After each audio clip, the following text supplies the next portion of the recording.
All right, this is Feb of Vandermeer again with Dutch Shine Window Cleaning. I'm going to show you how to take a screen off. There's a variety of different screens that you'll encounter. Many of them have to be removed from the inside, so that's not this video at all. While I'm here, I want to take a minute to show you what I have on my belt. Really, you shouldn't be leaving the truck without these things on your belt.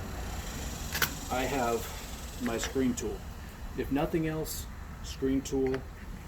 These are just some additional plastic pry bar tools that have come in handy for the variety of different screens we encounter.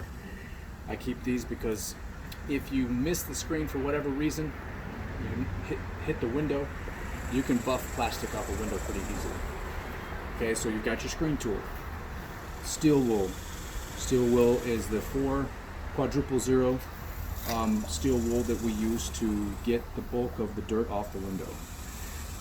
Squeegees, used in the assortment of sizes. I also have my brush, my track brush. I have a screen cleaning brush. So what I'm going to show you right now is how to take this screen off. You're going to note that these corners are really brittle and old. You see how I can rub my finger on it. These are going to disintegrate. You have to be really careful. What I'm going to do is I'm going to concentrate my efforts on the side, because the side is supported by this vertical piece. If you go too far in the middle, sometimes you can flex this part too much, it'll bend and it'll break on you. So I like to go at it from the side. I usually loosen the screen to get it going like this. You'll see that the springs are actually going to be... This one's more of a tab. Oh, okay. This is a tab one. But a lot of times there'll be springs here and here, and that's why you push up first, is to compress that spring. Yes. So I concentrate my screen tool at the bottom like this. And again, I'm lining it up with this vertical piece so I don't run the risk of bending this piece. Sometimes it's super tight, so you actually have to push it to the right or left, depending on what side you go after. You gotta push to the right or left to get it out of the frame. So now at this point, I'm just gonna lift up gently, pull out the bottom here, and then gently pull that out, and you'll see the tabs. Here's the springs we're talking about, the tabs. Yes. Here and here. So when we pushed up, it compressed the springs to allow us to get this screen out better. So that's how you take out exterior screens.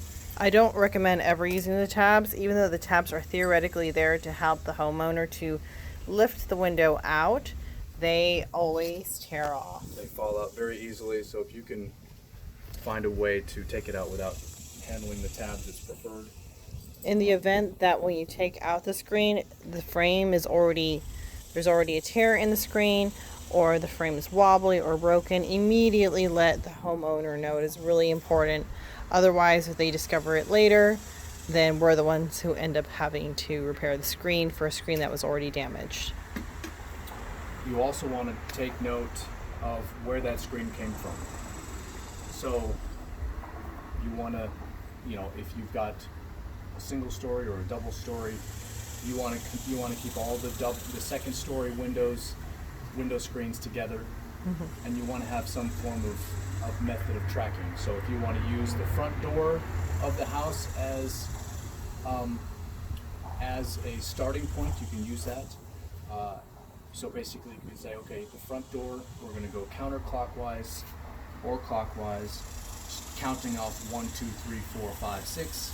This stack is for second floor windows, and this stack is for first floor windows. Although ideally with first floor windows, I always find it best to leave that screen right outside the window that it belongs to. So when Feb is done cleaning this window, he would just set the clean screen right in front of the window for first story. Again, for second story, just go in a certain order, so that way when you put them back, you know which order they went in. The reason why order is important, even though the windows are pretty much the same size, is that your home has settled, or the building is settled, and it warps the screen because there's pressure on the screen.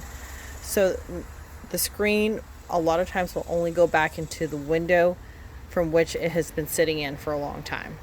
Well, and the other reason is that not all screens are the same size. Yes. Some screens are actually specific for that opening window, and so there's minor differences between the screen sizes. Oftentimes, I mean, I have mixed them up before. I've had nightmarish days where I've tried to figure out what screen goes back into what to what window, and I'll sit there and I'll battle with one particular screen when all I needed to do was swap it, and I recognized that I had actually swapped it when I took it out. In It goes the back a lot easier. in the event that there's a situation with a lot of screens where maybe they're not always going back in right away, it's best to label your screen. So sometimes people will take a little permanent marker, a little piece of tape, and they'll mark it 1, 2, 3, 4, 5, 6, 7, however you want In to. a non-visible way. In a non-visible way, knowing that this is window 1. All right, that's it.